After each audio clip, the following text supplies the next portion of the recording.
সত্যিকারের স্বাধীনতা বিরোধী তো তারা যারা দেশের স্বাধীনতা সার্বভৌমত্বের সর্বনাশ ঘটিয়ে প্রতিবেশী দেশের তাবেদারি করে প্রতিবেশী দেশের আগ্রাসন যারা দেশে কায়েম করতে চেয়েছে, তারাই বাংলাদেশের সত্যিকারের স্বাধীনতা বিরোধী।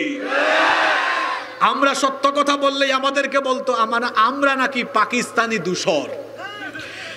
আমরা গত 15 বছরে স্বৈরাচারী আমলে দেশ ছেড়ে আমরা বিদেশে কেউ পালায়া যায় নাই। এমনকি আমাদেরকে তারা বলতো আমরা পাকিস্তানি দূষর। আমরা কি কেউ পাকিস্তানে যাতায়াত করি? জোরে বলেন, পাকিস্তানে আমরা গিয়েছি? বরং আমাদেরকে যারা পাকিস্তানি রাজাকার বলে গালি দিত, দেখা গিয়েছে একটা সময়ে বিপদে পড়ে তারা নিজেরাই ভারতে গিয়ে ভারতীয় রাজাকার হয়ে এই ভূমিকা পালন করেছে।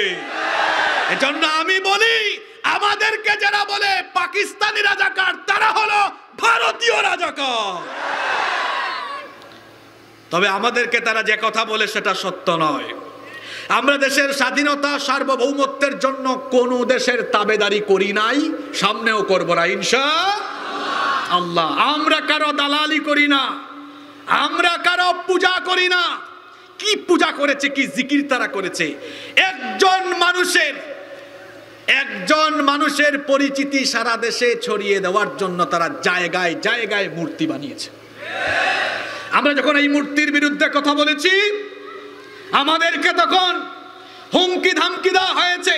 আমরা যখন মসজিদের মিম্বরগুলোতে বক্তৃতা করেছি, আমাদের বহু ভাইদেরকে তারা লাঞ্ছিত করেছে, আমাদের বহু আলেমদেরকে তারা জেলখানায় ঢুকিয়ে দিয়েছিল। আমরা মাত্র কয়টা মূর্তির বিরুদ্ধে কথা বলেছিলাম? প্রিয় কানসার শিবগঞ্জ তথা আমার প্রিয় চাপাই নবাবগঞ্জবাসী, আপনারা সবাই কেমন আছেন? আলহামদুলিল্লাহ, আমাকেও আল্লাহ তাআলা ভালো রেখেছেন। নতুন বাংলাদেশে আপনাদের সবাইকে অভিনন্দন জানাচ্ছি, স্বাগতম জানাচ্ছি। আলহামদুলিল্লাহ, যিনি আমাদেরকে স্বৈরাচারীর অত্যাচার, নির্যাতন, নিপীড়নের জিঞ্জির থেকে মুক্ত করে দিয়ে স্বাধীনতার নেয়ামত দিয়েছেন, এবং যেই মহান রব আমাদেরকে সুস্থতার সাথে বাঁচিয়ে রেখে আজকের এই সুন্দর, পবিত্র এবং জান্নাতি আয়োজনে আমাদেরকে শামিল হওয়ার তৌফিক দিয়েছেন, সেই মহান রবের দরবারে হৃদয়ের সবটুকু ভালোবাসা, আবেগ, অনুভূতিকে উজাড় করে দিয়ে খুশি মনে প্রাণবন্ত আওয়াজে উচ্চ কণ্ঠে কালিমাতুশ শুকর আদায় করে আমরা সকলেই পড়ছি আলহামদুলিল্লাহ। আমরা প্রশংসা করেছি কার? লাভ হয়েছে কার? কোনো মানুষের প্রশংসা করলে আমাদের ফায়দা নাই, কিন্তু আমরা যখনই আমাদের রবের প্রশংসা করি, তার বিনিময়ে আল্লাহ আমাদের আমলনামাকে নেকি দিয়ে ফিল আপ করে দেন। সুবহানাল্লাহ। আমরা অনেকে বুঝি না, না বুঝে দেখা যায় দুনিয়াবি স্বার্থে আমরা মাঝে মাঝে বক্তৃতা করতে যেও আমরা মাঝে মাঝে দেখা যায় আল্লাহর শুকরিয়া বাদ দিয়ে, নবীর প্রতি দুরূদ বাদ দিয়ে আমরা অনেকের চামচামি করে 2, 3, 4, 5 মিনিট তার গুণগান করতে করতে আমাদের সময় চলে যায়। অথচ আমার শরীরে যত শক্তি আর সামর্থ্য আছে সেটা দিয়েছেন কে? আমার এই শক্তি সামর্থ্যের সবটুকু ব্যয় হবে যার জন্য, তিনি কে? আল্লাহ আমাদেরকে বুঝার তৌফিক দান করেন। আমার মনে হয় মাহফিল কমিটি মাহফিল আয়োজনের জন্য পারমিশন আনতে কারো কাছে যাওয়া লাগে নাই। জমিনটা কার? কোরআন কার? আল্লাহর জমিনে আল্লাহর কোরআনের কথা হবে, আল্লাহর কোনো গোলামের কাছ থেকে পারমিশন নেওয়ার কোনো দরকার আছে? কিন্তু বিগত 15 বছর স্বৈরাচারী কায়দায় যারা কোরআনের মাহফিল বন্ধ করে গান বাজনা কনসার্টগুলোকে চালু রেখে এবং আলেম উলামাদেরকে সহ ইসলামী আন্দোলনের বীর সিপাহ সালাদেরকে আয়না ঘরে বন্দি রেখে যারা জুলুম নির্যাতনের স্ট্রিম রোলার চালিয়েছিল, এবং বাংলাদেশের মানুষকে যারা অত্যাচার, নির্যাতন, নিপীড়নে পিষ্ট করে যারা এদেশের মানুষের স্বাধীনতা কেড়ে নিয়েছিল, আজ আল্লাহ তাআলা তাদের স্বাধীনতা কেড়ে নিয়ে তাদেরকেই আল্লাহ তাআলা তাদেরকে আল্লাহ তাআলা পতনের একেবারে অতল গহ্বরে নিপতিত করে দিয়েছে। বেশি বাড়াবাড়ি ভালো নয়। আলেম ওলামাদের সাথে বেয়াদবির পরিণতি, কোরআনের সাথে, কোরআনের আন্দোলনের সাথে বেয়াদবির পরিণতি কখনো অতীতে ভালো হয়নি, এখনো ভালো হবে না, অদূর ভবিষ্যতেও কশ্চিনকালে ভালো হবে না। কত বেয়াদবি করেছেন আপনারা। আপনারা অসংখ্য আলেমদের চোখের পানি ঝরিয়েছেন, আপনারা নির্যাতন করেছেন, আপনারা নির্যাতন করেছেন শাইখুল ইসলাম মরহুম আল্লামা শফি আহমেদ শফি রাহিমাহুল্লাহ। আপনাদের দ্বারা নির্যাতনের শিকার হয়েছেন মরহুম জুনাইদ বাবুনগরী রাহিমাহুল্লাহ। আপনাদের স্বৈরাচারী নির্যাতনে, নিপীড়নে পিষ্ট হয়ে বিদায় নিয়েছেন বাংলাদেশ সহ গোটা পৃথিবীর বাংলা ভাষাভাষী মুসলমানদের হৃদয়ের স্পন্দন, বিশ্ব ইসলামী আন্দোলনের অন্যতম পুরোধা, কোরআনের পাখি শহীদ আল্লামা দেলাওয়ার হুসাইন সাঈদ রাহিমাহুল্লাহ। তাকে আপনারা অন্যায়ভাবে হত্যা করেছেন। সেই শাস্তি হিসাবে আল্লাহ তাআলা আপনাদের উপরে এমন গজব ঢেলে দিয়েছেন, তিনি যা বলেছিলেন তার ভবিষ্যৎবাণীর বাস্তবায়ন হয়েছে। আসলেই তাই, পালাবার জন্য আপনারা ইঁদুরের একটা গর্ত খুঁজে পান না। এই শাস্তি এসেছে কার তরফ থেকে? এখান থেকে শিক্ষা নিতে হবে। বর্তমান এবং ভবিষ্যৎ সকলের জন্য এটা শিক্ষণীয় হয়ে থাকবে। কোরআনের সাথে, কোরআনের আন্দোলনের সাথে এবং আলেম ওলামাদের সাথে বেয়াদবির পরিণতি কোনোদিনও ভালো হবে না। আল্লাহ আমাদেরকে বুঝার তৌফিক দান করুন। সম্মানিত ভাইয়েরা, সম্মানিত উপস্থিতি, রাত অনেক গভীর হয়ে গিয়েছে।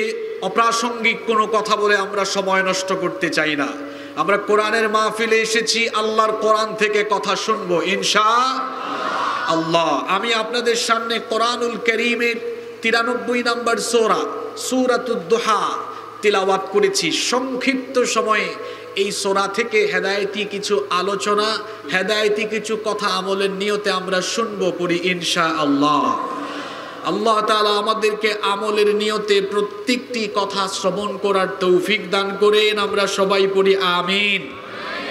সম্মানিত উপস্থিতি, আমি এই সূরার ব্যাপারে আলোচনা শুরু করবার আগে এই সূরার প্রাইমারি ইনফরমেশন, প্রাথমিক কিছু তথ্য আপনাদের সামনে তুলে ধরছি। এই সূরাটি কোরআনুল কারীমের 30তম পারা, যেটাকে আমরা অনেকে আম পারা বলি, শেষ পারায় অবস্থিত।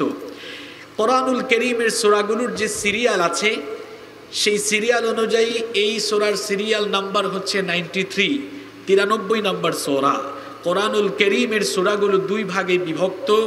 কিছু সূরা হচ্ছে মাক্কিয়া, যেগুলো মক্কায় নাজিল হয়েছে, আর কিছু সূরা হচ্ছে সূরাতুম মাদানিয়া, যেগুলো হিজরতের পরে মদিনায় নাজিল হয়েছে। আজকের আলোচ্য এই সূরাটি মক্কা মুআজ্জামার প্রাথমিক সময়ে নাজিল হয়েছিল, এজন্য সূরাটি হচ্ছে সূরাতুম মাক্কিয়া। এই সূরার রুকু সংখ্যা 1, আয়াত সংখ্যা হলো 11। দেখি বলেন তো আজকে কোন সূরা থেকে আলোচনা হচ্ছে? সূরার নাম সূরাতুদ, সবাই বলেন সূরাতুদ দুহা।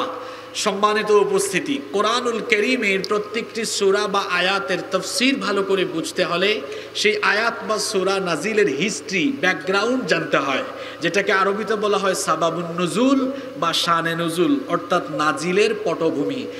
এই সূরাটি একটি বিশেষ প্রেক্ষাপটে, একটি বিশেষ সময়ে নাজিল হয়েছে। আমরা এখন যে প্রেক্ষাপটে সূরাটি নাজিল হয়েছে সেটি শুনবো ইনশাআল্লাহ। আপনাদের খারাপ লাগছে না তো? আমরা সবাই কয়েক মিনিট মনোযোগী থাকতে পারবো না ইনশাআল্লাহ? ইনশাআল্লাহ। আল্লাহ আমাদেরকে তৌফিক দান করেন। সম্মানিত উপস্থিতি, কোন সময় কোন অবস্থার প্রেক্ষিতে এটি নাজিল হয়েছে সেটি এখন আমি আপনাদের সামনে তুলে ধরছি। নবী করিম সাল্লাল্লাহু আলাইহি ওয়াসাল্লামকে আল্লাহ তাআলা অনেক মুআজিজা দিয়েছেন। আমার নবীকে আল্লাহ এমন মুআজিজা দিয়েছেন, আমার নবীর হাতের আঙ্গুলের ইশারায় আকাশের চাঁদ 2 টুকরা হয়েছে। আল্লাহু আকবার। আমার নবীর মুআজিজা বলছি, আমার নবী হেঁটে গিয়েছেন, আকাশের মেঘের খণ্ড আমার নবীকে ছায়া দিয়েছে। আমার নবীকে গাছ পাথর সালাম দিয়েছে, এরকম অসংখ্য মুজিজা আমার নবীর আছে না নাই? শ্রেষ্ঠ মুজিজার নাম হলো, জোরে বলেন, নবীজির শ্রেষ্ঠ মুজিজার নাম কি? আল কোরআন। এই কোরআন নাজিল হওয়ার পরেই নবীজি দাওয়াত আরম্ভ করেছেন। নবীজির কাছে কোরআন নাজিল হওয়ার, ওহী নাজিল হওয়ার পরে কিছুদিন ওহী নাজিল বন্ধ ছিল। শুনতেছেন আপনারা? একটা ঘটনা শোনাচ্ছি, কোন ঘটনার প্রেক্ষিতে এটা নাজিল হলো, ঘটনাটি শোনার জন্য সকলের মনোযোগ আছে তো? এই সূরাটি নাজিল হয়েছে এমন সময়, এই সূরা নাজিল হওয়ার আগে কয়েকদিন ওহী নাজিল কি ছিল? জোরে বলেন, কি ছিল? বন্ধ ছিল। তো নবীজির কাছে ওহী নিয়ে আসতেন একজন ফেরেশতা, সেই ফেরেশতার নাম মিকাইল না জিবরিল? জোরে বলেন। জিবরিল নবীজির কাছে আসা কয়েকদিন ধরে বন্ধ। নবীজির মন ভালো না খারাপ? কতদিন এই অবস্থা চলছিল? তাফসিরে রাজির ভেতরে এসেছে, আল্লামা ইমাম ফখরুদ্দিন রাজি রাহিমাহুল্লাহ তিনি হাদিসের উদ্ধৃতি তার তাফসিরে এনেছেন। তিনি বলছেন ওহী নাজিল বন্ধের এই সময়টুকু ছিল, কেউ কেউ বলেছেন, যেমন ইবনু জুরাইজ রাহিমাহুল্লাহ বলেছেন 12 দিন, কেউ কেউ বলেছেন 15 দিন, কেউ বলেছেন 20 দিন, কেউ বলেছেন 25 দিন, কেউ বলেছেন 35 দিন, কেউ বলেছেন 40 বা 45 দিন। এই সময়টুকু নবীজির কাছে জিবরিল আসা চালু ছিল না বন্ধ ছিল? নবীজির কাছে ওহী নাজিল হয় না। আল্লাহর নবীর কাছে কয়েকদিন ওহী নাজিল বন্ধ ছিল। আবতা জিবরিল আলা রাসূলিল্লাহি, আমরা সবাই মহব্বতে পড়ি সাল্লাল্লাহু আলাইহি ওয়াসাল্লাম। হাদিস শরীফের মধ্যে এসেছে রাসূল করিম সাল্লাল্লাহু আলাইহি ওয়াসাল্লামের কাছে কয়েকদিন ওহী নাজিল বন্ধ ছিল, জিবরিল আসা বন্ধ ছিল। আল্লাহর নবীর কাছে যখনই কোরআন নাজিল হতো সঙ্গে সঙ্গে তিনি সেই আয়াত বা সূরা জনগণের সামনে, মানুষের সামনে তেলাওয়াত করে শোনায়া দিতেন। কিছুদিন ধরে ওহী নাজিল হয় না, আল্লাহর নবী জনগণের সামনে নতুন কোন সূরা বা আয়াত তেলাওয়াত করে শোনান না। এই রকম পরিস্থিতিতে কাফির মুশরিকরা কি বলল? হাদিসে এসেছে ফাকালাল মুশরিকুন, মুশরিকরা তখন বলল কদ উদ্দিআ মুহাম্মদ, মুহাম্মদ, তারা বলল মুহাম্মদ, আমরা বলি সাল্লাল্লাহু আলাইহি ওয়াসাল্লাম। তারা বলল মুহাম্মদকে মনে হয় তার রব পরিত্যাগ করেছেন, মনে হয় তার রব তার উপরে নারাজ হয়ে গিয়েছেন, সম্ভবত তার রব তার উপরে বেজার হয়ে গিয়েছেন, অখুশি হয়ে গিয়েছেন, অসন্তুষ্ট হয়ে গিয়েছেন, এই জন্য তার উপরে আর নতুন কোনো ওহী নাজিল হয় না। অন্য হাদিসে এসেছে, বুখারী এবং মুসলিমের বর্ণনা, ইশতাকা রাসূলুল্লাহি, সবাই আমার সঙ্গে পড়েন সাল্লাল্লাহু আলাইহি ওয়াসাল্লাম। আল্লাহর রাসূল কয়েকদিন অসুস্থ থাকার কারণে ফালাম ইয়াকুম লাইলাতাইনি আও সালাসান, 2 রাত অথবা 3 রাত আমার নবী তাহাজ্জুদ পড়তে পারলেন না। আমরা অনেকেই আছি রাতের বেলা 2টা 3টা পর্যন্ত ফেসবুক চালাই, আবার অনেকে আমরা আছি একেবারে ফজর পর্যন্ত ঘুমাই। আর আমার নবী রাতের বেলা না ঘুমায়া দাঁড়ায়া দাঁড়ায়া এমন এত দীর্ঘ সময় তাহাজ্জুদ পড়তেন, দাঁড়াতে দাঁড়াতে আমার নবীর পা মোবারক ফুলে যেত। আল্লাহু আকবার। তাহাজ্জুদের আমল হলো নিজের আমলকে উন্নত পর্যায়ে নিয়ে যাওয়ার জন্য, আধ্যাত্মিকতা লাভের জন্য, আল্লাহর কাছাকাছি যাওয়ার জন্য।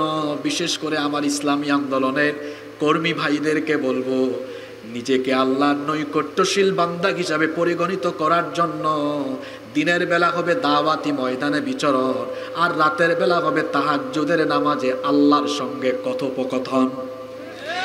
তাহাজ্জুদের নামাজ ছাড়া আল্লাহর কাছাকাছি যাওয়া যায় না। তাহাজ্জুদের নামাজ হলো ফরজ নামাজের পরে আল্লাহর কাছে সবচাইতে পছন্দের নামাজ। আমরা যারা দাওয়াতি ময়দানে কাজ করি 5 ওয়াক্ত নামাজের সাথে তাহাজ্জুদের আমল আমাদের সঙ্গে থাকার দরকার আছে না নাই? যখনই দায়িত্বশীলগণ সভ্যদারির কথা বলবেন, কোন ধরনের অজুহাত দেওয়া চলবে না। গত কয়েক বছর তো সভ্যদারির অভাবে অনেকের আখলাকের ভেতরে ডিস্টার্ব ঢুকে গিয়েছে। এখন এই সুসময়টাকে ভালোভাবে কাজে লাগানোর দরকার আছে না নাই? যেন দায়িত্বশীলদেরকে অনুরোধ করব, প্রত্যেক মাসে 7-8 বার সভ্যদারি দিবেন, যাতে গত কয়েক বছরের কাজা কাফারা একসাথে আদায় হয়ে যায় ইনশাআল্লাহ। আমার নবী 2 রাত বা 3 রাত তাহাজ্জুদের নামাজে উঠতে পারেন নাই, কারণ তিনি সুস্থ ছিলেন না অসুস্থ ছিলেন। এমন সময় হাদিসে এসেছে ফাজাআত ইমরাআতুন, একজন মহিলা আসলেন। অন্য হাদিসে এসেছে সেই মহিলা ছিল আবু লাহাবের স্ত্রী উম্মু জামিল। সে এসে বলল, ইন্নী লা আরজু আন ইয়াকুনা শাইতানুকা কাদ তারাকাকা। কি ব্যাপার?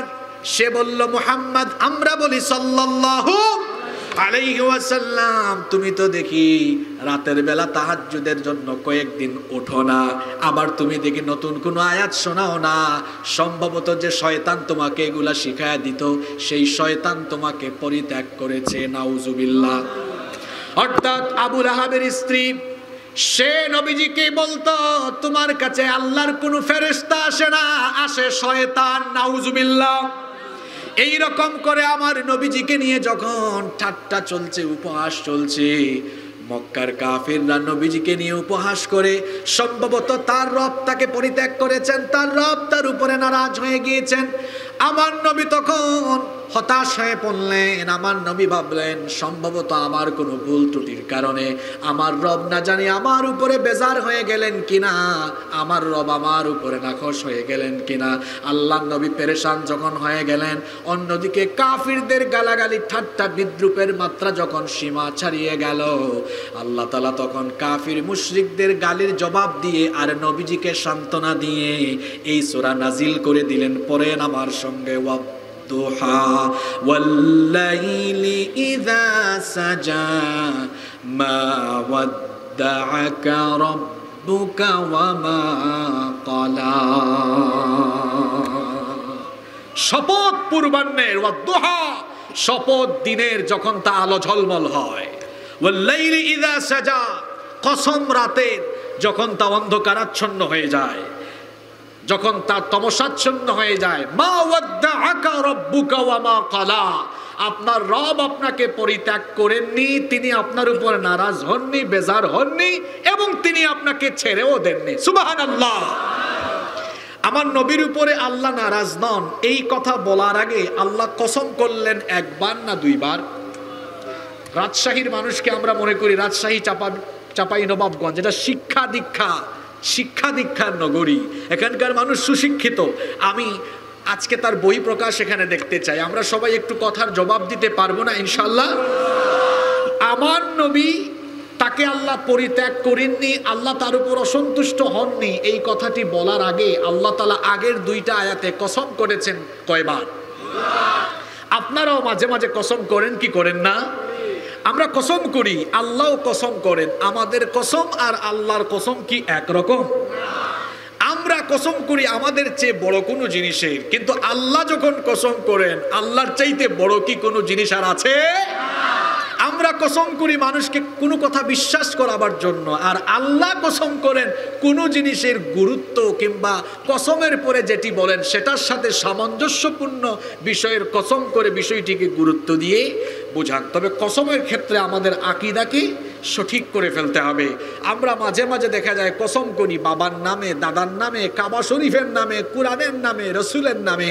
অনেকে বলে আমার বউয়ের কসম, বাচ্চার কসম, মায়ের কসম, দাদার কসম, দাদির কসম, গ্রামের কসম, দেশের কসম, নেতার কসম, নেত্রীর কসম। এ ধরনের কসম করা যাবে না, কারণ নবীজি বলেছেন মান হালাফা বিগাইরিল্লাহি ফাকাদ আশরাকা, যে ব্যক্তি আল্লাহ ছাড়া অন্য কারো নামে কসম করে সে কার সাথে শিরক করে। সবচাইতে বড় গুনার নাম কি? সবচাইতে বড় গুনাহের নাম কি? তাহলে শিরকের সাথে আমরা কোনো সম্পর্ক রাখবো না। আল্লাহ ছাড়া কারো নামে কসম করা যাবে? তাহলে আল্লাহ এই আয়াতে কসম করলেন কয়বার? আমি সহজ বাংলায় বলি। প্রথমে আল্লাহ কসম করেছেন দিনের, তারপরে রাতের। বলেন তো প্রথম আয়াতে কসম করেছেন কিসের?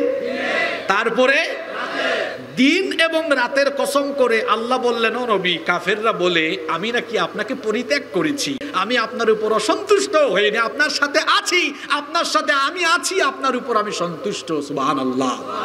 এই কথা বলার জন্য কসম করলেন কয়বার? এখন প্রশ্ন হলো, কেন আল্লাহ তাআলা দিন আর রাতের কসম করলেন? এর একটা কারণ আছে না নাই? জোরে বলেন, আছে না নাই? কি কারণ? কারণটা হলো এই, আপনারা শুনতেছেন তো, যেহেতু রাত অনেক হয়েছে, আপনাদের মেমোরাইজিং ক্যাপাসিটির দিক বিবেচনায় লম্বা কথা বলবো না, আপনারা আমাকে 35 মিনিটের মতো সহযোগিতা করতে পারবেন না ইনশাল্লাহ? এর মধ্যেই আমি বাংলাদেশের চলমান সকল ইস্যুও কিন্তু এই সূরার ভেতরে কি নাই, আছে কি না? পরের আয়াতেই আছে ইনশাআল্লাহ। দিনের কসম এবং রাতের কসম, কেন? একটা সম্পর্ক আছে পরের আয়াতের সাথে। সম্পর্কটা হলো এই, সম্মানিত ভাইয়েরা, সারাদিন দিনের আলোতে কাজ করার পরে সন্ধ্যাবেলা আমাদের শরীরটা এনার্জেটিক হয় না ক্লান্ত হয়? রাতের এই অন্ধকারাচ্ছন্ন এই অবস্থার মধ্যে এখন সূর্যের কোনো হিট নাই, রাত 12টা 1টা 2টার পরে তাপমাত্রা দেখবেন আরো কমবে। রাতের এই অন্ধকারাচ্ছন্ন অবস্থায় মানুষের বিশ্রামটা ভালো হয়, এজন্য আল্লাহ রাতকে তমসাচ্ছন্ন অন্ধকার করে দিয়েছেন যাতে টেম্পারেচার কমে আর মানুষের বিশ্রাম নিতে সুবিধা হয়। আজকের বিজ্ঞান বলছে যে এই যে দিন এবং রাত হচ্ছে, এটি হচ্ছে আহ্নিক গতির ফলাফল। পৃথিবী তার নিজ অক্ষে একবার আবর্তন করতে ঘুরে আসতে সময় লাগে 23 ঘন্টা 56 মিনিট 4 সেকেন্ড। এই ঘূর্ণায়মান পদ্ধতিকে বলা হয় আহ্নিক গতি। এই আহ্নিক গতির ফলে পৃথিবীতে দিন এবং রাত ঘটে। আচ্ছা, আল্লাহ যদি চাইতেন 24 ঘন্টা দিন বানায়া রাখতে পারতেন কি পারতেন না? আল্লাহ যদি চাইতেন 24 ঘন্টা রাত বানায়া রাখতে পারতেন কি পারতেন না? যদি 24 ঘন্টা রাত অথবা 24 ঘন্টা শুধু দিন হইতো, ভালো হইতো না খারাপ হইতো? জোরে বলেন, কি খারাপ হতো? আজকের বিজ্ঞানীরা বলছেন 24 ঘন্টা দিন থাকলে পৃথিবী গরম হতে হতে হতে হতে উত্তপ্ত হয়ে গিয়ে পৃথিবী বসবাসের অযোগ্য হয়ে যেত। মানুষ এখানে বিশ্রাম নেওয়ার কোনো পরিবেশই পেত না। আবার পৃথিবীতে 24 ঘন্টা যদি রাত থাকতো তাহলে দেখা যেত গাছপালা উদ্ভিদ থেকে কোনো ফল জন্মাচ্ছে না। শুধু তাই নয়, 24 ঘন্টা রাত থাকলে আমাদের যে কত ধরনের অসুবিধা হইতো। এজন্য আল্লাহ তাআলা একটা ব্যালেন্স করে দিলেন, দিন আর রাতের আবর্তন দিয়ে 24টা ঘন্টাকে আল্লাহ তাআলা এত চমৎকার করে সেট আপ করে দিলেন যাতে আমাদের জীবনযাপনে ভারসাম্য থাকে। পরি সুবহানাল্লাহ। দিনের বেলা কাজ করার পরে আমরা চাঁপাইনবাবগঞ্জ শিবগঞ্জের কানসার্টের মানুষ 10টা 11টা 12টায় যখন আমরা ঘুমায় যাই, আমরা যখন 6 ঘন্টা 5 ঘন্টা 7 ঘন্টা ঘুমায়া সকালবেলা উঠি তখন কি ক্লান্তি থাকে না? আবার এনার্জি ফিরে আসে। জোরে বলেন। আল্লাহ তাআলা দিন আর রাতের কসম এজন্য করেছেন, আগে দিনের কসম পরে রাতের কসম এজন্য করেছেন, বুঝাতে চেয়েছেন একটানা দিন থাকলে হবে না, দিনের পরে রাত আসলে যেমন তোমরা আবার বিশ্রাম নিয়ে নিজেকে ঠিক করে ফেলো। ও নবী, এই ওহির কিরণ যদি অনবরত আপনার উপর পড়ে, অনবরত বিরতি না দিয়ে যদি শুধু নাজিল হতেই থাকে, ওহির বুঝাটা ভারী কম না বেশি? ওহির এই বুঝাটা কেমন শুনেন। আমার আপনার উপরে তো কোরআন নাজিল হয়নি, আমার নবীর উপরে কোরআন নাজিল হয়েছে কয়েকটি পদ্ধতিতে। ঘন্টা ধ্বনির মতো কখনো জিবরিল সরাসরি আসতেন, কখনো আল্লাহ তাআলা পর্দার অন্তরায় থেকে কথা বলতেন। আমার নবীর উপরে যখন ওহী নাজিল হতো, ওহির ভারী বুঝায় আমার নবীর তখন কষ্ট হতো। কোরআনের কারীমের 73 নম্বর সূরা সূরাতুল মুজাম্মিলের 5 নম্বর আয়াতে আল্লাহ বলেছেন, ইন্না সানুলকি আলাইকা কওলান সাকিলা, নিশ্চয়ই আমি আপনার উপরে অতি ভারী বুঝা শীঘ্রই আমি আপনার উপরে পাঠাচ্ছি। ওহির এই ভারী বুঝা যখন নবীজির উপরে নাজিল হতো, যায়েদ ইবনে সাবিত রাদিয়াল্লাহু আনহু বলেছেন, আল্লাহর নবীর উপরে ওহী নাজিল হওয়ার সময় একদিন তিনি আমার কাছে ছিলেন, আমার উরুর উপরে তার উরু ঠেকিয়ে বসিয়েছিলেন। এমন সময় নবীজির উপর যখন ওহী নাজিল হচ্ছিল, আমার মনে হচ্ছিল আমার উরুর উপরে নবীর উরু থাকার কারণে ওহীর ভারে আমার উরু পর্যন্ত ভেঙে চুরে চুরমার হয়ে যাচ্ছিল। আমাদের মা উম্মুল মুমিনিন আয়েশা রাদিয়াল্লাহু আনহা তিনি বলেছেন, প্রচন্ড শীতের রাতে যখন মানুষেরা শীতার্ত থাকে, শীতে যখন কাচুমুচু খায়, ওই শীতের রাতগুলোতে যখন আমার নবীর উপরে ওহী নাজিল হতো, ওহীর ভারে আমার নবীর শরীর ঘেমে কপাল থেকে তখন ঘাম বের হয়ে যেত। ওহীর বুঝা হালকা না ভারী? জোরে বলে।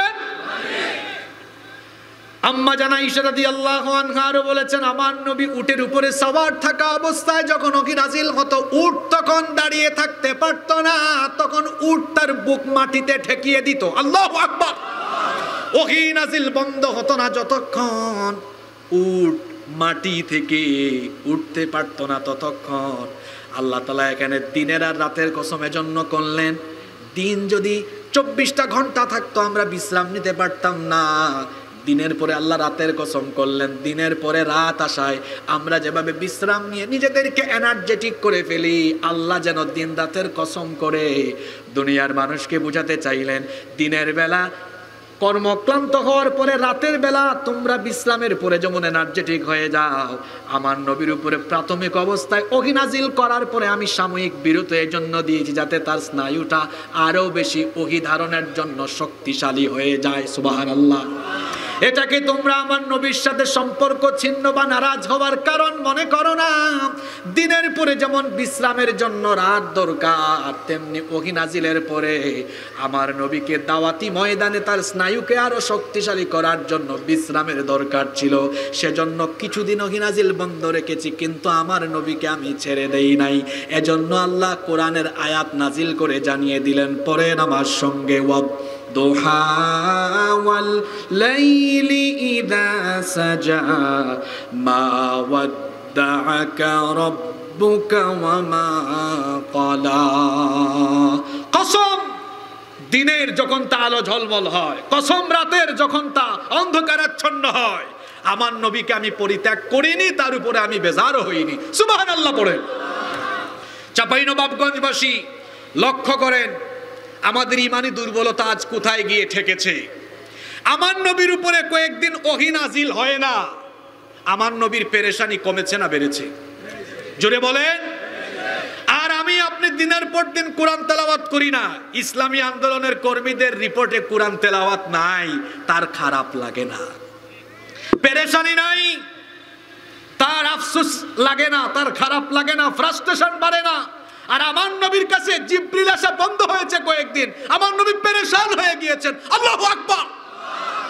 মুমিন তো এরকম হবে, মুহাম্মাদুর রাসূলুল্লাহ সাল্লাল্লাহু আলাইহি ওয়াসাল্লামের উম্মত তো এরকমই হবে, তার সম্পর্ক সর্বক্ষণ কোরআনের সাথে থাকবে। ঠিক কিনা বলেন?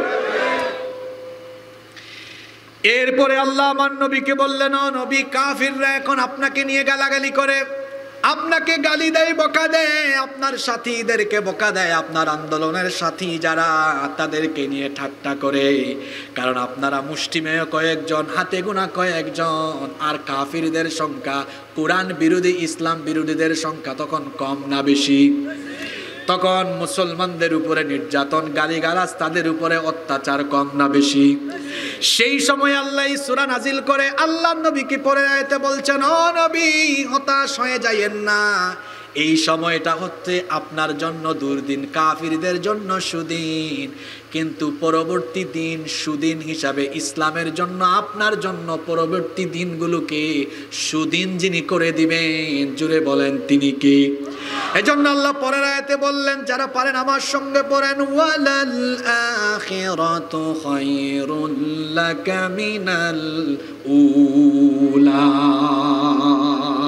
পরবর্তী সময় পূর্ববর্তী সময়ের চাইতে আপনার জন্য উত্তম হবে। সুবহানাল্লাহ পড়েন।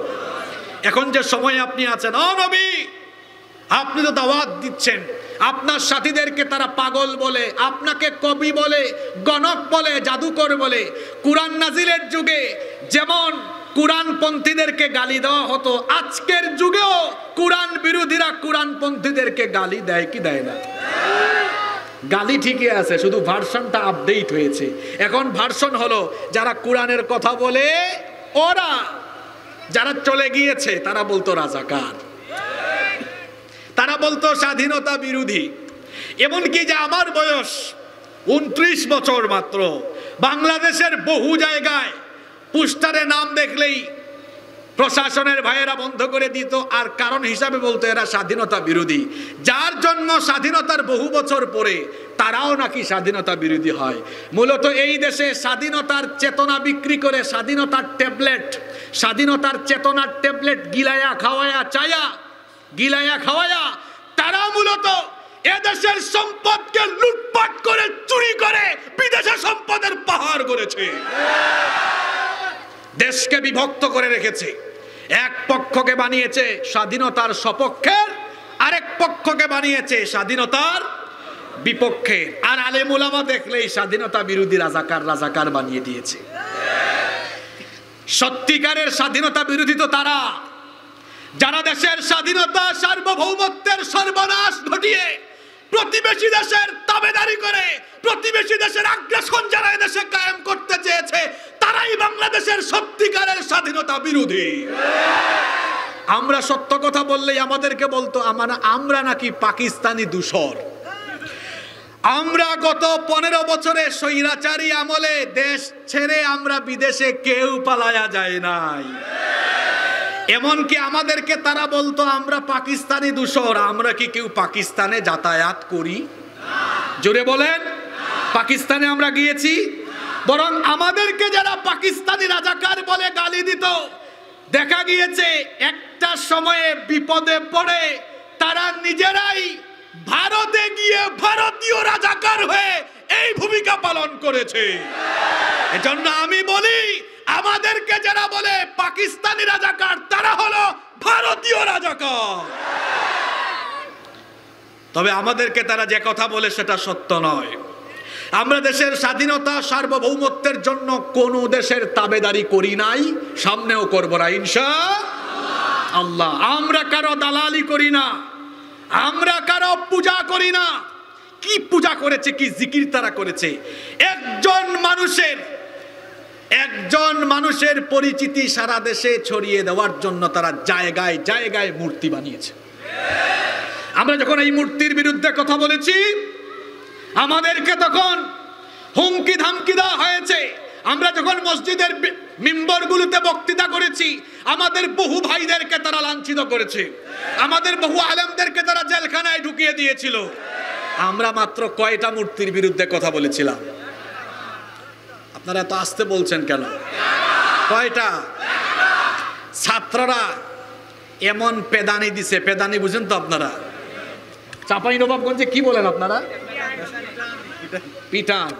যাই হোক, আমি আপনাদের রাজশাহীতে ঢোকার সময় দেখলাম যে কামটা করছে। অর্থাৎ কিছু কিছু ছাত্রকে বলতে শুনেছি, হুজুর আপনারা এই মূর্তির বিরুদ্ধে কথা বলে বহুত নির্যাতিত হয়েছেন, আপনারা একটার বিরুদ্ধে কথা বলেছিলেন। আজ আল্লাহ তাআলা আমাদেরকে দিয়ে সারা বাংলাদেশের মূর্তিগুলোকে শেষ করে দিয়ে মূর্তি মুক্ত বাংলাদেশ আল্লাহ বানিয়ে দিয়েছে। যে মূর্তিগুলো বানিয়েছে, আমি প্রশ্ন করতে চাই, কার বাপের পয়সায় এগুলো বানানো হয়েছে? এদেশের মানুষের পয়সায় মানুষের উন্নয়নের জন্য কাজ না করে তারা মূর্তি বানিয়ে দেশটাকে মূর্তির দেশে পরিণত করেছিল। দেশের জনগণের ট্যাক্সের পয়সা কি মূর্তি বানানোর জন্য, না খেটে খাওয়া মানুষের উন্নতির জন্য? জোরে বলেন। এদেশের খেটে খাওয়া মানুষের উন্নতির জন্যই তো এদেশের জনগণ ট্যাক্স দেয়, ভ্যাট দেয়। সেই ট্যাক্স আর ভ্যাটের টাকা দিয়ে মূর্তি বানিয়েছে। আর ঋণ করে করে ঋণের বোঝা জনগণের ঘাড়ে চাপিয়ে দিয়ে নতুন নতুন প্রজেক্টের নামে দুর্নীতি লুটপাট করে দেশটাকে তারা একেবারে শেষ করে ফেলে তারপরে চলে গিয়েছে। এদেশের মানুষকে এগুলো ভুলে গেলে চলবে? ভুল মানুষ একবার করে, কিন্তু বারবার করে। জোরে বলেন, বারবার করে। আমাদেরকে যারা কথায় কথায় রাজাকার বলতো, আজকে আল্লাহ তাদের উপর কি শাস্তিটা এনে দিয়েছেন দেখেন, কি শাস্তিটা এনে দিয়েছেন। শুনলাম মুরগির ব্যবসায়ীও নাকি ধরা খেয়েছে। জানেন নাকি আপনারা? মুরগির ব্যবসায়ীর নাম জানেন তো? কি জানি নাম? সে নাকি ৭১-এর ঘাতক দালাল নির্মূল কমিটির সভাপতি, অথচ সেই হচ্ছে ৭১-এর প্রকৃত ঘাতক। এটা কি হুজুরের কথা? এদেশের বীর মুক্তিযোদ্ধা যারা, সেক্টর কমান্ডারের বক্তব্য হলো ৭১ সালে যখন পাকিস্তানিরা এদেশের মানুষের উপর নির্যাতন চালিয়েছে, তখন এই মুরগি সাপ্লাই আর পাকিস্তানিদেরকে মুরগি সাপ্লাই দিয়েছে। ট্রাইব্যুনাল তো এখনো আছে না? যেই ট্রাইব্যুনালে বিচারের নামে প্রহসন করে নিরপরাধীদেরকে অপরাধী বানিয়ে শহীদ করে দেওয়া হয়েছে। এদেশের মানুষের দাবি হলো সেই ট্রাইব্যুনালে এবার যারা মুরগি সাপ্লাই দিয়ে প্রকৃত যুদ্ধাপরাধ করেছে সেই ট্রাইব্যুনালে তাদের বিচার করতে হবে এবং আয়না ঘর বানিয়ে এদেশে গত 15 বছর যারা নির্বিচারে মানুষ হত্যা করেছে, এদেশে যারা বিগত 15 বছর বিচার বহির্ভূত কায়দায় মানুষ হত্যা করে মানবতা বিরোধী অপরাধ করেছে, সেই ট্রাইব্যুনালে এখন তাদেরকে বিচারের আওতায় আনতে হবে। আমরা চাই কি চাই না? সামনের দিন হবে ইসলামের দিন, কোরআনের দিন, ইনশাআল্লাহ। বলেন ইনশাআল্লাহ। আমরা কোন আয়াতে ছিলাম মনে আছে তো? এই আয়াত আমাদের জন্য প্রেরণা। আল্লাহ বলছেন ওয়ালাল আখিরাতু খায়রুল লাকা মিনাল উলা।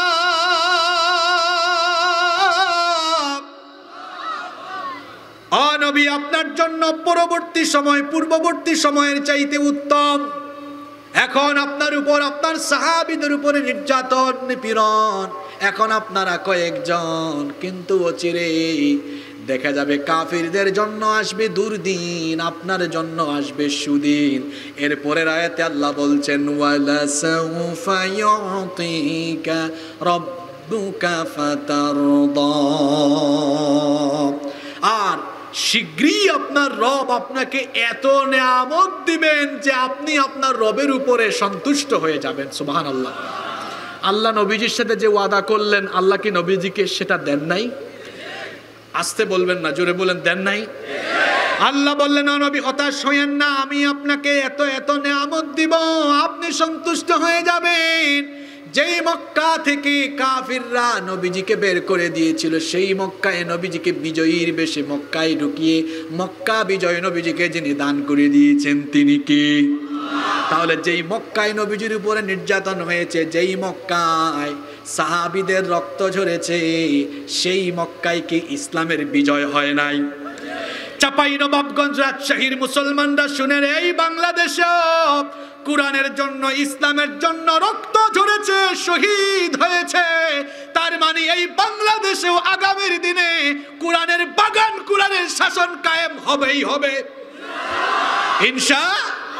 যেভাবে মক্কায় মুসলমানদের রক্ত ঝরার কারণে মক্কায় ইসলামের বিজয় হয়েছে, মক্কা নয়, মদিনা নয়, রোম, পারস্য সহ গোটা পৃথিবীতে, এশিয়া, ইউরোপ, আফ্রিকা, গোটা দুনিয়ায় আজ ইসলাম ছড়িয়ে গিয়েছে, ঠিক কিনা? আল্লাহ তার নবীকে বললেন ওয়ালা সাউফা ইউতিকা রাব্বুকা ফাতারদা। অচিরেই আপনার রব আপনাকে এত নিয়ামত দিবেন যে আপনি সন্তুষ্ট হয়ে যাবেন। আল্লাহ কি তার ওয়াদা পূরণ করেন নাই? আপনারাও হতাশ হবেন না, আপনাদের সাথেও আল্লাহর ওয়াদা আছে। আপনাদের সাথে আল্লাহর ওয়াদাটাকে শোনান। আল্লাহ বলছেন ওয়ালা তাহিনু ওয়ালা তাহজানু ওয়া আনতুমুল আ'লাউনা ইন কুনতুম মুমিনিন। তোমাদের জন্য কোনো ভয় নাই, টেনশন নাই, যদি মুমিন হও তোমাদেরকে আমি আল্লাহ বিজয়ী করে কোরআনের বিজয়, ইসলামের বিজয় আমি দান করব। ওয়াদা কার? জোরে বলেন ওয়াদা কার? ওই যে আমার আগের ভাই বক্তৃতা করে বললেন, বাবার আইন দেশের মানুষ দেখেছে, চাচার আইন দেখেছে, স্বামীর আইনও দেখেছে। এখন এই দেশে ছাত্র জনতা, আলেম উলামা সবাই এই দেশে কোরআনের আইন দেখতে চায়, আর সেটা দেখার জন্য দেশে রক্ত ঝরছে, জীবন যাচ্ছে। এই রক্ত আর জীবনের উপর দিয়ে এই দেশে ইসলামী ইমারত কায়েম হবে ইনশাআল্লাহ। এটা রুখে দেওয়ার সাধ্য কারণ। এই ওয়াদাটা শুধু দুনিয়াবি ক্ষেত্রে নয়, কোন মুফাসসির আয়াতের ব্যাখ্যা করেছেন ওয়ালাল আখিরাতু খায়রুল লাকা মিনাল উলা। এর মানে হলো নবী গো, আপনার জন্য দুনিয়ার চাইতে আখিরাত আরো উত্তম হবে। আমাদের জন্য দুনিয়ার চাইতে আখিরাত আরো ভালো না খারাপ? জোরে বলেন। আল্লাহ তার নবীকে বললেন শুধু দুনিয়ায় দিব না, আখিরাতেও দিব। আল্লাহ কি আমার নবীকে দুনিয়ায় যেভাবে সম্মানিত করেছেন, আখিরাতেও কি আমার নবীকে আল্লাহ সেভাবে সম্মানিত করেন নাই? করেছেন কিনা? আমার নবীকে আল্লাহ এত সম্মান দিয়েছেন, আমার নবীকে আল্লাহ এত মর্যাদা দিয়েছেন, কিয়ামতের দিন আমার নবী সুপারিশ করবেন না যতক্ষণ জান্নাতের দুয়ার খোলা হবে না ততক্ষণ। আল্লাহর নবী বলেছেন, আতি বাবাল জান্নাতি ইয়াউমাল কিয়ামাহ, কিয়ামতের দিন আমি যখন জান্নাতের দরজার কাছে আসব, জান্নাতের দরজার কাছে এসে আদেশ করব, ফাস্তাফতিহ, জান্নাতের দরজা খোলো। ইয়াকুলুল খাজিন, জান্নাতের দারোয়ান ফেরেশতা তখন বলবে, মান আনত, আপনি কে? আমি তখন বলবো, আনা মুহাম্মদ। আমরা বলি সাল্লাল্লাহু আলাইহি ওয়াসাল্লাম। নবীজি তার পরিচয় দিবেন। জান্নাতের দারোয়ান ফেরেশতা তখন বলবেন, বিকা উমিরতু, আমি তো আপনার ব্যাপারে আদিষ্ট হয়ে দাঁড়িয়ে আছি, আজ আপনি জান্নাতের দুয়ার খুলবেন না যতক্ষণ জান্নাত উদ্বোধন হবে না ততক্ষণ।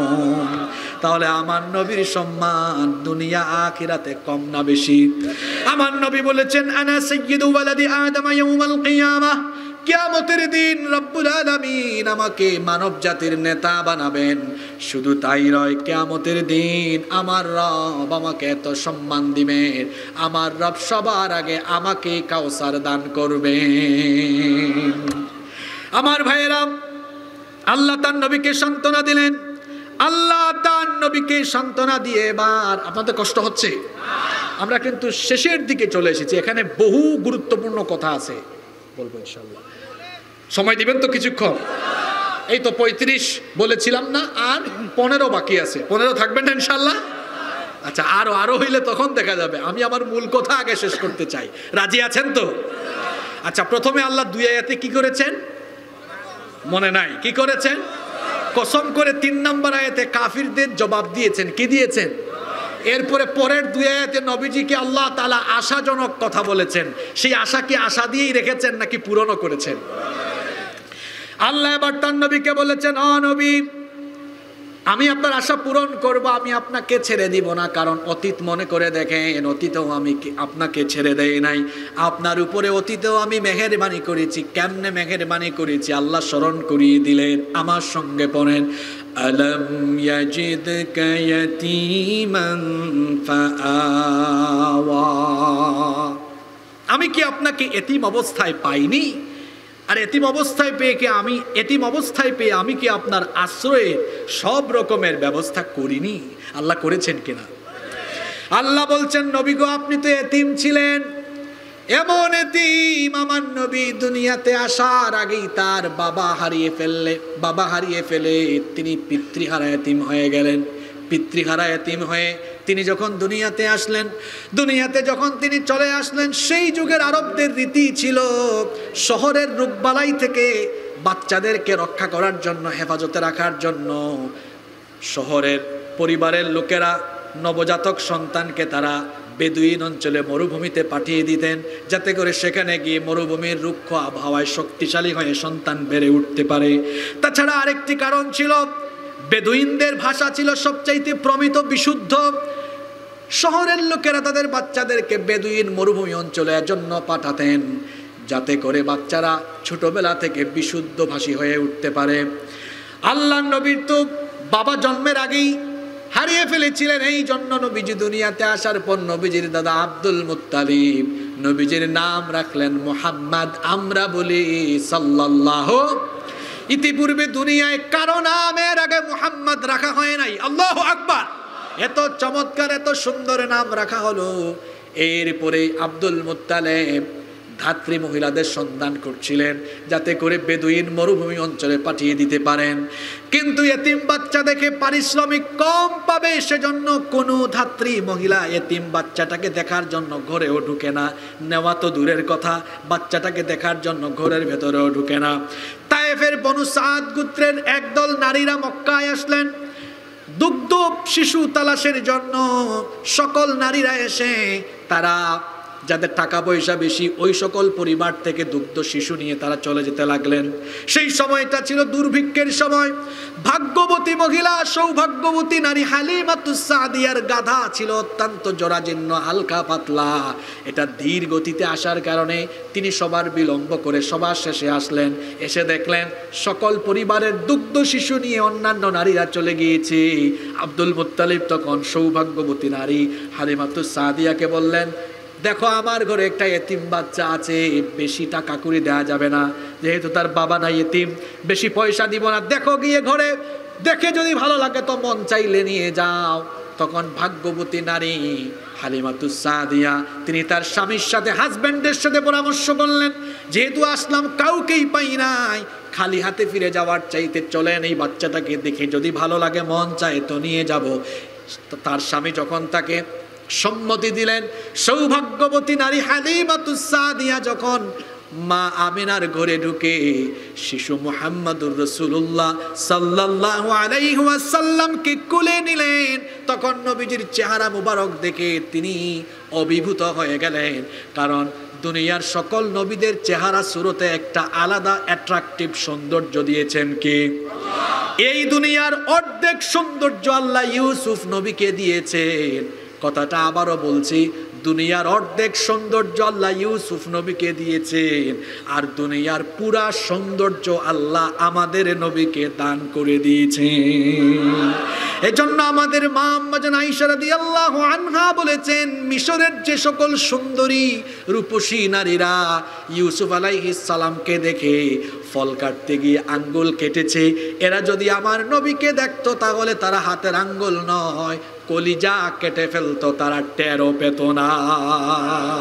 এজন্য আরবের একজন বিখ্যাত কবিতার কবিতায় বড় সুন্দর করে বলেছেন, ওয়া আহসানু মিনকা লাম তারা কাত্তু আইনি ওয়া আজমালু মিনকা লাম তালিদিন নিসা খুলিকতা মুবাররাআন মিন কুল্লি আইবিন কাআন্নাকা ক্বাদ খুলিকতা কামা তাশা। কি সুন্দর কবিতা লিখেছেন। তিনি বলেছেন, আপনার চাইতে সুন্দর কাউকে দুনিয়ার চক্ষু কখনো দেখেনি, আপনার চাইতে সুন্দর কোনো মানব পৃথিবীর কোনো নারী জন্ম দেয়নি। কবি আরো বলেছেন, আপনাকে দেখলে মনে হয় সকল প্রকার মানবীয় ত্রুটি মুক্ত হয়ে আপনি জন্ম নিয়েছেন, যেন আল্লাহ আপনাকে সেভাবে বানিয়েছেন যেমনটা আপনি চেয়েছেন। হালিমাতুস সাদিয়া যখন আমার এতিম নবীজিকে কুলে নিলেন, তিনি কুলে নেওয়ার সঙ্গে সঙ্গে বলে উঠলেন, আমার কাছে মনে হলো আসমানের ওই চাঁদ যেন আমার কুলে এসে ধরা দিয়েছে। তিনি এবার আমার এতিম নবীজিকে, শিশু নবীজিকে নিয়ে রওনা দিলেন। আজীব ব্যাপার, যে গাধা অত্যন্ত দুর্বল ছিল, ধীর গতিতে এসেছিল, দেখা গেল এবার আমার নবীজিকে নিয়ে সওয়ার হওয়ার, আরোহণ করার কারণে এই গাধা আবার সকল গাধা এবং প্রাণীকে পেছনে ফেলে দিয়ে সবার আগে ছুটে যেতে লাগলো। অন্যান্য নারীরা বললেন, কি ব্যাপার হালিমা, তুমি তো সেই গাধা দিয়ে এসেছিলে, ওই গাধা দিয়ে এখন যাচ্ছে, এটার গতি স্পিড এত বাড়লো কেমনে? স্পিড ছিল 15-20, এটা হয়ে গেছে কেমনে এখন 80-90? হালিমাতুস সাদিয়া তখন বললেন, আসলে গতি কেমনে বেড়েছে আমি নিজেও জানি না, তবে অনুভূতিটা এমন ভাবে প্রকাশ পাচ্ছে, মনে হচ্ছে আমার কুলে যেটা এসেছে, মনে হচ্ছে গোটা দুনিয়ার বরকত এখন আমার কাছে চলে এসেছে। হালিমাতুস সাদিয়ার ঘরে নবীজি গেলেন, সেখানে থাকলেন, এরপরে আবার মায়ের কোলে ফিরে আসলেন।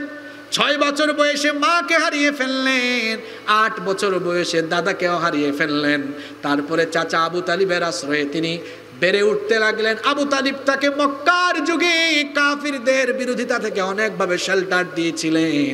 আল্লাহ তার নবীকে বলছেন, নবী গো, জন্মের আগেই তো এতিম হয়ে জন্ম নিয়ে আসলেন, আমি আপনাকে পর্যায়ক্রমে আশ্রয়ের ব্যবস্থা করলাম। আল্লাহ স্মরণ করিয়ে দিলেন, পড়েন আমার সঙ্গে, আলাম ইয়াজিদকা ইয়াতীমান ফাআওয়া। আমি কি এতিম অবস্থায় পেয়ে আপনাকে আশ্রয়ের ব্যবস্থা করিনি? এরপরে আল্লাহ নিয়ামতের কথা স্মরণ করিয়ে দিচ্ছেন, ওয়া ওয়াজাদাকা দাল্লান ফাহাদা। আমি কি আপনাকে নিঃস্ব অসহায় পেয়ে আমি কি আপনাকে সমৃদ্ধি দান করিনি? ওগো আমার নবী, আপনি তো এমন অবস্থায় ছিলেন, এখানে দাল্লান শব্দের অর্থ গুমরাহ নয়, আমার নবী তো গুমরাহ ছিলেন না, নাউজুবিল্লাহ। এখানে দাল্লান শব্দের অর্থ হচ্ছে আল্লাহ তার নবীজিকে বলছেন, ও নবী আমি আপনাকে ওয়াজাদাকা দাল্লান ফাহাদা, আমি আপনাকে পথ হারা পেয়েছিলাম, এরপরে আমি আপনাকে পথের দিশা আমি দিয়েছি। কারণ আপনি তো জাহিলি সমাজে দেখেছেন, গোটা জাহিলি সমাজ মূর্তির পূজা করে নিজেরা আইন বানিয়ে সেই আইনের নামে বেআইনি অনেক কিছু তারা সমাজের উপর চাপিয়ে দিয়ে নির্যাতন নিপীড়ন করে গোটা সমাজটাকে তারা ধ্বংস করে ফেলেছিল। আপনি ওই পথ হারা সমাজে সঠিক পথ কোনটা জানতেন না। আল্লাহ তাআলা কোরআনে কারীমের 42 নম্বর সূরা সূরাতুশ শূরা এর 52 নম্বর আয়াতে বলছেন, মা কুনতা تدري ما الكتاب ولا الإيمان ولكن جعلناه نورا نهدي به من نشاء من عبادنا وإنك لتهدي إلى صراط مستقيم। আল্লাহ বলছেন, মা কুনতা তাদরি মাল কিতাব ওয়ালাল ঈমান, আপনি জানতেন না কিতাব কি, জানতেন না ঈমান কি।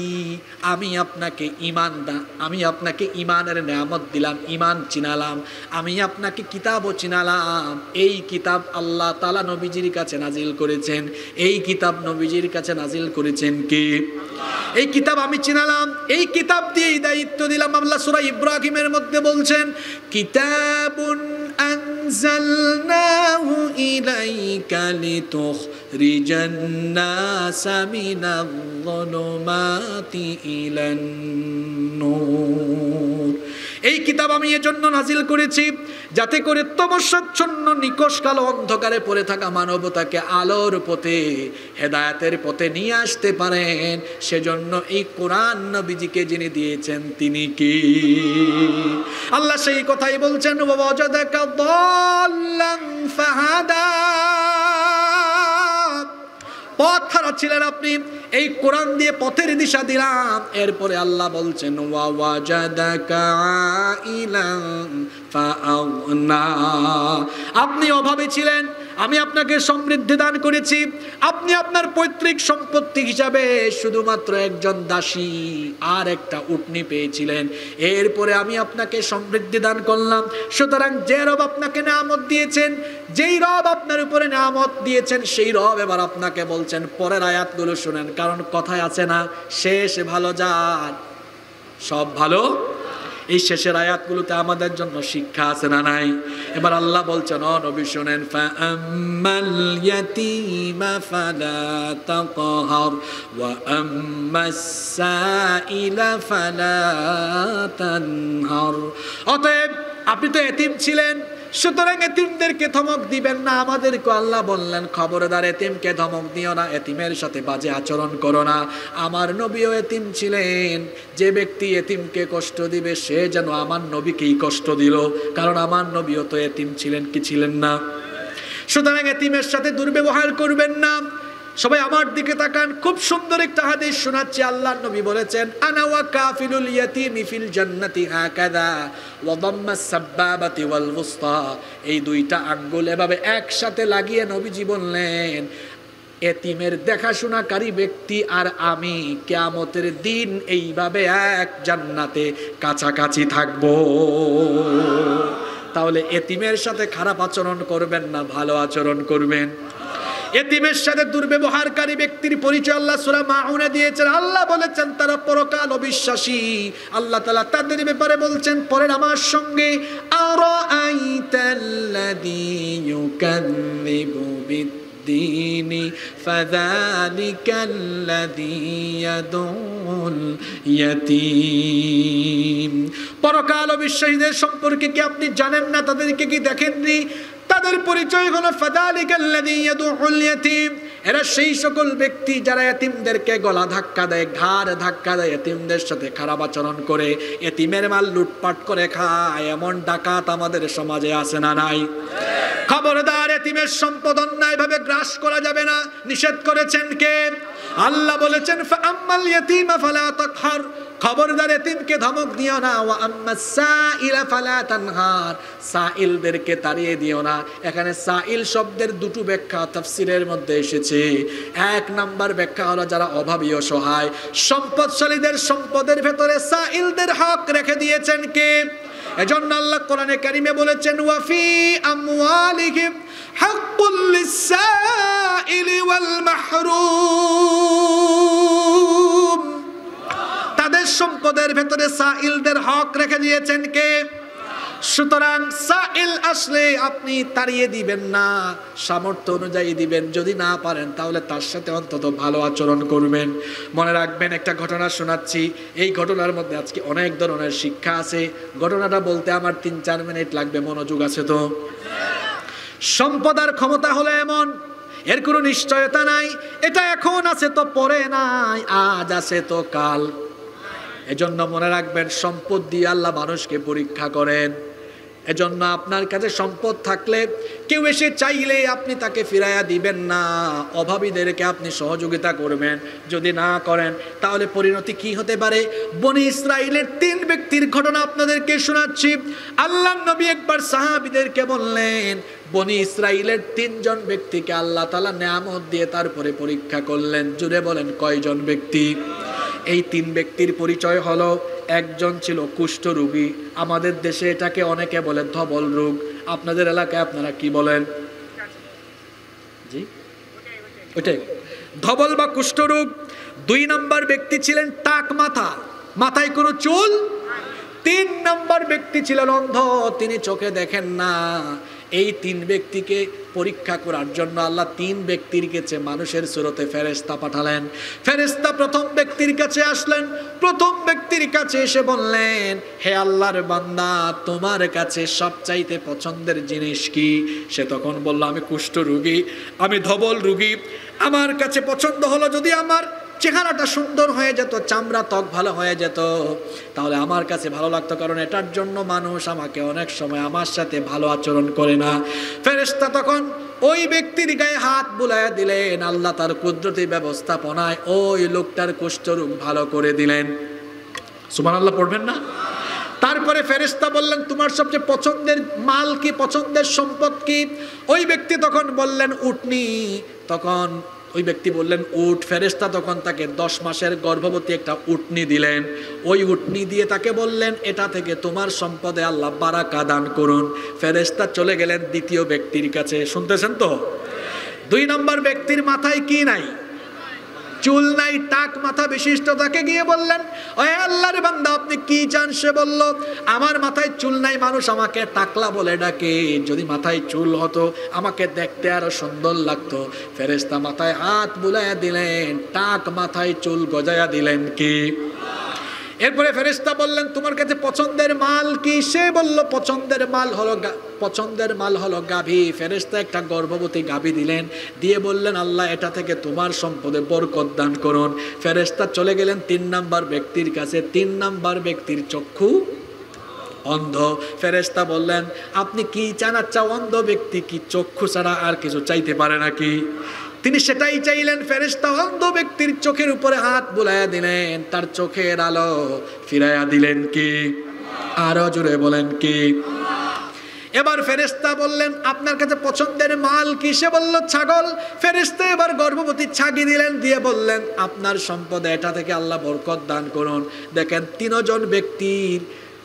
জন ব্যক্তির দুঃসময় একটা দুরারোগ্য হালত দূর করে 3 জন ব্যক্তিকে আল্লাহ নিয়ামত দিয়েছেন কি দেন নাই?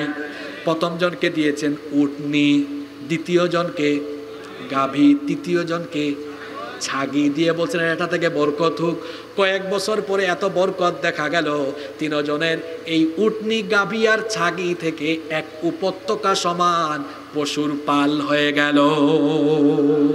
এবার আসেন মূল কথায়। এবার বহু বছর পরে আল্লাহ এদেরকে পরীক্ষা করার জন্য সেই ফেরেশতাকে আবার পাঠালেন মানুষের সুরত দিয়া। শুনতেছেন তো আপনারা? ওই ফেরেশতা বললেন, প্রথম জনের কাছে গিয়ে বললেন, ভাই আপনার এত উট আর উট, আমি মুসাফির, টাকা পয়সা হারিয়ে ফেলেছি, আমি আমার দেশে যাওয়ার জন্য সম্বল দরকার, পাথেয় দরকার। আপনার তো অনেক উট, একটা উট আমাকে দিয়ে দেন, আল্লাহ এত সম্পদ আপনাকে দিয়েছেন। লোকটা বলল, না, এগুলো আল্লাহ আমাকে দেন না, আমি পৈতৃকভাবে পেয়েছি। সরাসরি নাফরমানি করলো কার সাথে? ফেরেশতা তখন বললেন, মিথ্যাবাদী, তুমি তো কুষ্ঠরোগী ছিলে, আল্লাহ তোমার রোগ ভালো করে দিয়ে সম্পদ দিয়েছেন, তোমার সম্পদ আজ বলে দাবি করছো আল্লাহ তোমাকে যেভাবে নেয়ামত দিয়েছেন, আল্লাহর সাথে নাফরমানের কারণে তোমার সম্পদ আল্লাহ কেড়ে নেবেন। এবার ফেরেশতা দ্বিতীয় ব্যক্তির কাছে গেলেন। দ্বিতীয় ব্যক্তি ছিলেন টাকলা, কিন্তু এখন আর টাকলা নাই, আবার তার আছে গরু আর গরু। এখন ফেরেশতা গিয়ে বললেন, আমি তো মুসাফির মানুষ, আমার পাথেও নাই, সম্বল নাই, আমাকে একটা গাভী দেন, আল্লাহ তো অনেক সম্পদ দিয়েছেন। ওই ব্যক্তিও বললেন, এগুলো আমাকে আল্লাহ দেন নাই, এগুলো আমার পৈতৃক সম্পদ। ফেরেশতা বললেন, আল্লাহর সাথে নাফরমানির কারণে তোমার সম্পদ আল্লাহ কেড়ে নেবেন। এরপরে ফেরেশতা তৃতীয় জনের কাছে গেলেন, যিনি ছিলেন অন্ধ, তার চক্ষু ভালো করে দিয়েছিলেন কে? তার ছাগি থেকে এক উপত্যকা পরিমাণ ছাগলের পাল হয়ে গেল। ওই ফেরেশতা গিয়ে বললেন, আমি তো মুসাফির মানুষ, পাথেও নাই, সম্বল নাই, আমাকে একটা ছাগল দাও। ওই অন্ধ ব্যক্তি, যিনি অন্ধত্ব থেকে ভালো হয়েছেন, তিনি তখন বললেন, ভাইরে, এই যে বিশাল ছাগলের পাল দেখতেছো, এগুলো আমার না, কারণ মুমিন যে সেই ব্যক্তি মনে করে তার জানমালের আসল মালিক কে? ইন্নাল্লাহা আশতারা মিনাল মুমিনিনা আনফুসাহুম ওয়া আমওয়ালাহুম বিআন্না লাহুমুল জান্নাহ। নিশ্চয়ই আল্লাহ মুমিনদের কাছ থেকে জান আর মালকে খরিদ করে নিয়েছেন, আর তাদের জান মালের বিনিময়ে আল্লাহ তাআলা মুমিনদেরকে জান্নাত দিয়েছেন। ওই লোক বললেন, এই সম্পদ আমার না, তোমার ছাগল বলছো একটা, যাও, উপত্যকা থেকে যত লাগে সব তুমি নিয়ে যাও, আমার কোনো আপত্তি নাই। সুবহানাল্লাহ। ফেরেশতা বললেন, একটা ছাগলও আমার লাগবে না। ওই ব্যক্তি বললেন, কেন? একটু আগেই তো বললা লাগবে। ফেরেশতা বললেন, এটা ছিল পরীক্ষা, পরীক্ষায় আপনি পাশ করেছেন, আপনার আগের দুইজন অকৃতকার্য হয়েছেন, অনুত্তীর্ণ হয়েছেন, আপনি পাশ করেছেন।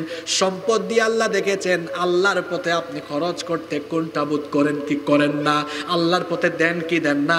আল্লাহ আপনার মনোবাসনাকে যাচাই করে দেখেছেন, সত্যি সত্যি আল্লাহর দেওয়া মাল আল্লাহর পথে দেওয়ার জন্য আপনার মনটা পাগল পারা। আপনার ছাগল আমি নিব না, সুসংবাদ গ্রহণ করুন, আল্লাহ আপনার মালে আরো বরকত দান করবেন। তাহলে বলেন তো, আল্লাহর পথে আল্লাহর দেওয়া মাল, আল্লাহর দেওয়া সম্পদ আল্লাহর পথে দিলে লাভ আছে না নাই? আরো জোরে বলেন, লাভ আছে না নাই? এখন বলেন তো, আমাদের পকেটের টাকা পয়সা, বাড়ির জায়গা জমি, সকল সম্পত্তি কার দেওয়া? আরো জোরে বলেন, কার? এই সম্পদগুলো প্রয়োজনের বাইরে ব্যয় করব কার নামে, কার জন্য? রাজি আছেন তো? দেখি, আমিও একটা পরীক্ষা, ফেরেশতা নিয়েছিলেন 3 জনের পরীক্ষা, আর আমি নেই আজকে সবার পরীক্ষা। কারা কারা রাজি আছে দেখি, একটু হাত তুলেন। দেখি যুবক ভাইরা একটু চাদর নিয়ে ঢুকেন তো, পরীক্ষার ফলাফল এখনই প্রকাশ করা হবে। হাত তুলেন দেখি, হাত তুলেন। এই যে চাচা, আমি আর মুরব্বি বললাম না, হাত ভালো করে তুলেন। সম্পদ কার? মাল কার? কার পথে দিব? এখানে এসেছি, এই কোরআনের পথ কার পথ? আমরা কোরআনের পথে খরচ করতে রাজি আছি তো? তো হাতটা নাড়াচাড়া মারেন তো। আমার আলোচনা কিন্তু শেষ হয় নাই। মহিলা প্যান্ডেলেও মা বোনরাও হয়তো হাতকে মোটামুটি এরকম করতেছেন। মহিলা প্যান্ডেলেও চাদর যাবে, এখানে একটু চাদর ঢুকায় দেন, এখানে একটু চাদর ঢুকায় দেন। আর সব ভাইয়েরা মন খুলে প্রাণ খুলে শামিল হন। অনেক গণ্যমান্য বিশিষ্ট ব্যক্তিবর্গ এসেছেন, তারাও মোনাজাতের আগে শামিল হবেন। আমাকে আয়াতটা শেষ করতে দেন। সিলেটি ভাষায় একটু আমাকে এটা কিছু শোনাই। আমি সিলেটি, আপনি কোনটা বুঝবান? আপনি যে একটু বুঝতাম আপনার কাছে উঠে এলাম। এই বুঝবা আমার ভাই তাই সিলেট তা হয় নাকি? তা মাশাআল্লাহ, কষ্ট হচ্ছে আপনাদের? তাহলে সাইলকে ধমক দেওয়া যাবে না, ফিরায় দেওয়া যাবে। সাইল শব্দের আরেকটা ব্যাখ্যা হলো ফাসআলু আহলা যিকরি ইন কুনতুম লা তাআলামুন, কোরআনের ব্যাখ্যা কোরআনে আছে। আল্লাহ তার নবীকে কথা বলছেন। ইসলামী আন্দোলনের কর্মী ভাইরা শুনেন, ভাইরা শুনেন, ফেসবুক মুজাহিদ, ফেসবুক মুফতি, আপনাদের জন্যই আয়াত। ওয়া আম্মাস সাইলা ফালা, নেতৃবৃন্দ ঠিকই আছেন, সব পেস নিচের দিকে। ফেসবুক খুললেই যা অবস্থা, তারা ফেসবুকেই দিন কায়েম করে ফেলে। ঊর্ধ্বতন দায়িত্বশীলের আনুগত্য নাই, আনুগত্যের বাহিরে গিয়ে সে তার নিজের মন মতো যা মন চায় তাই বলে। ফেসবুক যা মন চায় তা লেখার জায়গা নয়। ফেসবুক ব্যবহারেরও কিছু বিধি নিষেধ আছে না নাই? জোরে বলেন, আছে না নাই? ঐক্য নষ্ট হয়, ইসলামপন্থীদের সাথে সুসম্পর্ক ব্যাহত হয়। এমন কোনো লেখালেখি, এমন কোনো কমেন্ট, এমন কোনো ভিডিও আমরা কি ফেসবুকে আপলোড করব? আমরা কি এমন কোনো কমেন্ট করব? আল্লাহ তার নবীকে বলছেন, ও নবী, এমন সাইলও আসতে পারে যে জানতে চায়। তো সাইল যে আসবে, মানে প্রশ্নকারী, জানার জন্য যে আসবে, তার সাথে আচরণ কেমন করবেন? নরম ভাষায় দরদ দিয়ে দিনের দাওয়াত দিবেন। অনেকে আছে আমাদের আন্দোলন বা কোরআনের পথ, কোরআনের সমাজ বিনির্মাণের বিরোধিতা করে, যখন আমি কি তার উপর রাগ করব, মেজাজ দেখাবো? দাওয়াতের ভাষা হবে নরম এবং কোমল, কাউলাল লাইয়িনা, নরম ভাষায় দাওয়াত হবে, কৌশলের সাথে। আল্লাহ বলেছেন, উদু ইলা সাবিলি রাব্বিকা বিল হিকমাতি ওয়াল মাউইদাতিল হাসানাতি ওয়াজাদিলহুম বিল্লাতি হিয়া। এরপরে আল্লাহ শেষ আয়াতে বলছেন, ওয়া আম্মা বিনি'মাতি রাব্বিকা ফাহাদ্দিস। আগের আয়াতে সবগুলো নিয়ামত কার? আল্লাহ বলছেন, নবীজির নিয়ামতের গুণকীর্তন করুন, নিয়ামতের প্রকাশ ঘটান। তাহলে এই আয়াতগুলোতে আমাদের জন্য অনেক শিক্ষা রয়েছে। বিশেষ করে এই মুহূর্তের জন্য একটা বড় শিক্ষা। গত 15 বছর, 18, 19 বছর আমরা যারা কোরআনের কথা বলেছি, কোরআনের পথে থেকেছি, অনেক ঠাট্টা বিদ্রোহের উপহাস, অনেক ঠাট্টা বিদ্রুপের সম্মুখীন হয়েছি, এখনো আমরা হচ্ছি। আল্লাহ সূরায় বলেছেন, ওয়ালাল আখিরাতু খায়রুল লাকা মিনাল উলা। এটার চাইতে পরবর্তী সময় ভালো না খারাপ? সুতরাং কেউ হতাশ হবেন না। আগামীর পৃথিবী, আগামীর বাংলাদেশ কোরআনের বাংলাদেশ হবে, আলেম উলামার বাংলাদেশ হবে ইনশাআল্লাহ। এজন্য আমরা সবাই কোরআনের সাথে, কোরআনের আন্দোলনের সাথে থাকবো। আল্লাহ আমাদের সবাইকে কবুল করে নেন।